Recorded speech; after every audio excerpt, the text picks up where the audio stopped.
পাঁচ ওয়াক্ত নামাজের পরে একটা ছোট্ট আমল আছে, নবীজি বলেন একবারে ছোট্ট আমল। আমলটা কি? 10 বার সুবহানাল্লাহ পড়া, 10 বার আলহামদুলিল্লাহ পড়া, 10 বার আল্লাহু আকবার পড়া। 10 বার 10 বার কয়বার? 30 বার। সুবহানাল্লাহ 10, আলহামদুলিল্লাহ 10, আল্লাহু আকবার 10। নবীজি বলছেন এই 10 বার 10 বার 10 বার 30 বার 1 মিনিট সময় লাগে। এই 30 বার পড়তে আমরা বারবার পড়ে দেখছি, 1 মিনিট। নবী সাল্লাল্লাহু আলাইহি সাল্লাম বলেন যে ব্যক্তি 5 ওয়াক্ত নামাজের পরে এই 10 বার 10 বার 30 বার পড়বে আর রাত্রে বেলা ঘুমাইবার সময় এই 3 তাসবিহ 100 বার পড়বে, 33 33 34, ঘুমাইবার সময় 100, আর 5 ওয়াক্ত নামাজের ফরজের পর পর 10 বার 10 বার 30 বার, 33 বারও আছে, আলাদা বর্ণনা আছে। নামাজের পরে 10 বারও আছে, একদম সহি হাদিস। তো নবীজি সাল্লাল্লাহু আলাইহি সাল্লাম বলছেন মান ইয়ামালু বিহিমা দাখালাল জান্নাহ। এই দুইটা আমল, একটা হলো রাত্রে বেলা 100 বার, আর 5 ওয়াক্ত নামাজের ফরজের পরে কয়বার? 10 বার 10 বার 30 বার করে 1 মিনিট 1 মিনিট করে 5 মিনিট, আর রাত্রে লাগবে 3 মিনিট, এই 8 মিনিট। 5 ওয়াক্ত নামাজের পরে কয় মিনিট? 5 মিনিট, 1 মিনিট 1 মিনিট করে, আর রাতে 100 বার পড়তে লাগে 3 মিনিট। তাহলে 5 আর 3 কয় মিনিট হলো?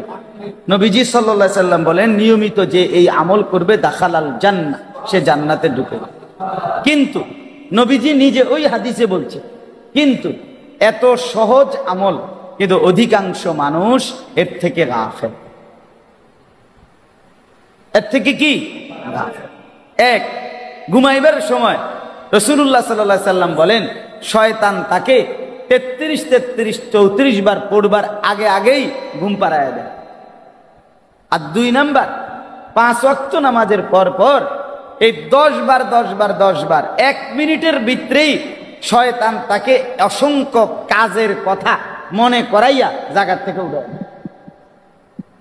মানে 1 মিনিটও হেতের সময় দিতে চায় না, অথচ 1 মিনিটে দুনিয়ার তেমন বড় কোনো কাজ সে করেও না। 1 কাপ চা খাইতে এর চাইতে বেশি সময় লাগে, 1 খিলি পান খাইতে এর চাইতে বেশি সময় লাগে, একজন পরিচিত মানুষের সাথে কুশল বিনিময় করতে তার চাইতে একটু বেশি সময় লাগে, কিন্তু অথচ 1 মিনিটে জান্নাত। কিন্তু এটা করার মতো লোকের বড় অভাব, নিজেকে ভুলে যায়। এই জন্য আমি বললাম আপনাদের কাছে প্রথম এই কথাটা, ইসলাহে নফস, নিজের ফিকির করা, নিজের ভালো নিজের কল্যাণ, এটা জরুরি, এটা বাধ্যতামূলক। সংসার করতে করতে নিজের ঈমান আমলের খবর নাই, আপনি বেওকুফ, আপনি আহম্মক, আপনি বোকা, আপনি ফালতু মানুষ। বউ বাচ্চার সংসার করতে করতে 3 ফুট বিদেশ ফাটাইতে ফাটাইতে হালাল হারামের আর কোনো বাজ বিচার নাই। আপনি সংসার আর অভাব পূরণ করতে করতে সুদ, কিস্তি, হারাম 2 নম্বরই, ওজনে কম, ধান্দাবাজি, বাটপারি, চিটারির সব কামাই করে খোদার কসম এরপরেও আপনি আপনার সংসারের প্রয়োজন শেষ করতে পারবেন না। আপনি যেদিন মরবেন সেদিনও ওই সংসারে অনেক কিছু বাকি থেকে যাবে যেগুলো এখনো কিনা হয় নাই। কথা বুঝেন নাই?